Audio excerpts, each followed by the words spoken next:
आज बजट आ गया है तो साथ में व्यापारी हमारे और व्यापारियों से बात करेंगे क्या कुछ खास है इस बजट में।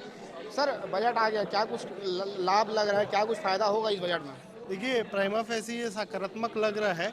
चूंकि मैं ट्रैवल ट्रेड से आता हूं, तो हमारे इंडस्ट्री के लिए 35,000 करोड़ का रेवेन्यू जनरेट करने की बात कही गई है। मगर आवंटन जो एक्सपेंडिचर जो है, एक्सपेंडिचर के नाम पर इंफ्रास्ट्रक्चर में 50 एयरपोर्ट नए की घोषणा की गई है। मगर उसके अलावा एविएशन का, नागर विमानन विभाग का और टूरिज्म का अलग से कोई फिगर अभी डिस्क्लोज नहीं किया गया है। हम वेट कर रहे हैं कि बजट की पूरी कॉपी प्राप्त हो जाए, उसके बाद इसको और विश्लेषण इसका किया जा सकता है। दादा क्या नाम आपका? मेरा नाम Mahendra Kumar Bagdodiya, chamber of commerce का संगठन मंत्री हूँ। बजट बहुत ही सुंदर, बहुत बढ़िया बनाया गया है। मेडिकल के लिए, बच्चों के लिए अलग से जो नर्सिंग कॉलेजें हैं, 157 नर्सिंग कॉलेजें खोली गई है। उसके अलावा आदिवासियों के लिए भी पूरी सुविधा, आदिवासियों के लिए काफ़ी सुविधा दी गई है ताकि आदिवासी भारतीय संविधान में जुड़कर जो नक्सलवाद है उनको छोड़ के भारतीय संविधान में ठीक से जुड़ सके। पर्यटन विभाग में भी बहुत सुविधा दी गई है। पर्यटन विभाग के अंदर में जो विदेशी, अपने जो भारतीय हैं उनको ज़्यादा महत्व दिया गया है, विदेशी पर्यटकों को बनस्पति। इसलिए ये बजट बहुत ही सुंदर है। पर एक निवेदन था हमारा मंत्री जी से कि कुछ जोशीमठ के लिए भी कुछ करते। दादा रोजगार को लेके क्या कुछ आया बजट में, पता चला कुछ? बजट बहुत बढ़िया है। पहले जो था 5 लाख रुपया का था, छूट उसको करके 7 लाख रुपया छूट कर दी गई, वो भी बहुत बढ़िया है। बजट हर तरफ से बहुत बढ़िया बजट आया है। उसके लिए हम मंत्री जी को, पूरे सरकार को बहुत बहुत बधाई देते हैं। और भी व्यापारी हैं, उनसे बात करते हैं। क्या नाम भैया आपका? विजय गोयल, कैट से हूँ मैं। ये बजट हमारे हिसाब से संतुलित बजट है और नई स्कीम में लोग माइग्रेट हों उसके लिए उसको सीमा को बढ़ा के 7 लाख कर दिया गया है।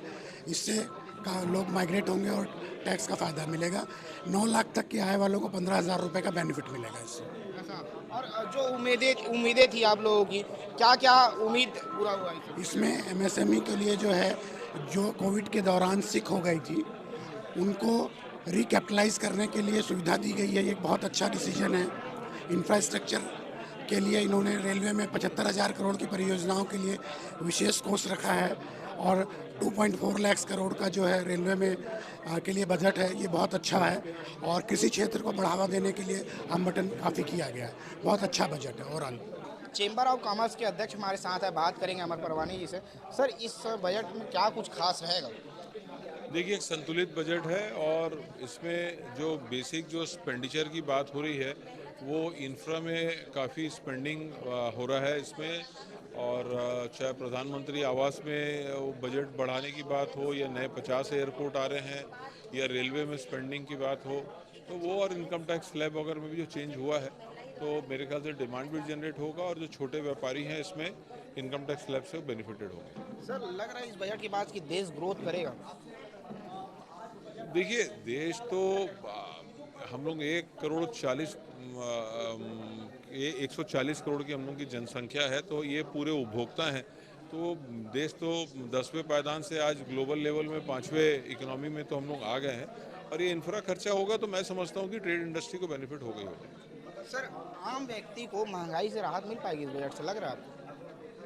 देखिए, वो महंगाई को इससे मैं कैसे कोरिलेट करूँ, मुझे भी इसमें नहीं है, लेकिन इनकम टैक्स का जो बेनिफिट आया है उसमें जो आम सैलरी है या छोटे व्यापारी उनको कुछ ना कुछ उसमें बेनिफिट मिलेगा। और भी व्यापारी बात कर। सर इस बजट में क्या कुछ खास लग रहा है आपको? देखिए सर, बजट में मैं अगर कोई चीज़ खास खोजता हूँ तो उसमें मुझे छत्तीसगढ़ की उपलब्धि नज़र आती है। आज 10,000 करोड़ रुपया गोबर योजना की जो कि छत्तीसगढ़ के लिए गर्व की बात है कि इस योजना को केंद्र ने अपनाया। दूसरी बात, मिलेट्स के लेकर आगे अपना प्रधानमंत्री जी ने इस पर अपना परसों मन की बात में कहा था, आज मिलेट्स के लिए भी उसके पैसा दिया गया। ये छत्तीसगढ़ के लिए गर्व की बात है। इन ऑल आप अगर कुछ और चीज़ देखते हैं तो मुझे तो ये चुनावी ज़्यादा लग रहा है और गोल गोल है। जब तक एक क्लियर एक्सपेंडिचर नहीं होता। 5 से 7 लाख किया गया, लेकिन वो पुरानी जो योजना थी वो बंद कर दी गई। अभी कई चीज़ें जो हैं अंदर छुपी हुई हैं, इसको अभी देखने और समझने के लिए, लेकिन छत्तीसगढ़ के लिए गौरव की बात है। लोगों की जो उम्मीदें थी, उम्मीद पे उतरा है खरा बजट? नहीं सर, उम्मीद पे इसलिए नहीं उतरा कि आम आदमी, आप खुद अपना एक्सेप्ट करेंगे कि क्या जिस चीज़ के लिए हम आज लड़ रहे हैं, पेट्रोल, डीजल, गैस, किसी भी चीज़ में ऐसी कोई घोषणा नहीं की गई कि आम आदमी को उसमें राहत मिले। आज अगर आप अपना पेट्रोल पे अपना $30 बैरल का रेट हो चुका है, लेकिन हमारे पेट्रोल का रेट आज भी 102 रुपये चल रहा है, जो कि इसको कम किया जाना था, जिसमें क्योंकि ये पेट्रोल डीजल ही ऐसी चीज़ है जो आम आदमी को सबसे ज़्यादा इफेक्ट करती है। इसके बगैर कोई भी चीज़ ना आ सकती है, न जा सकती है।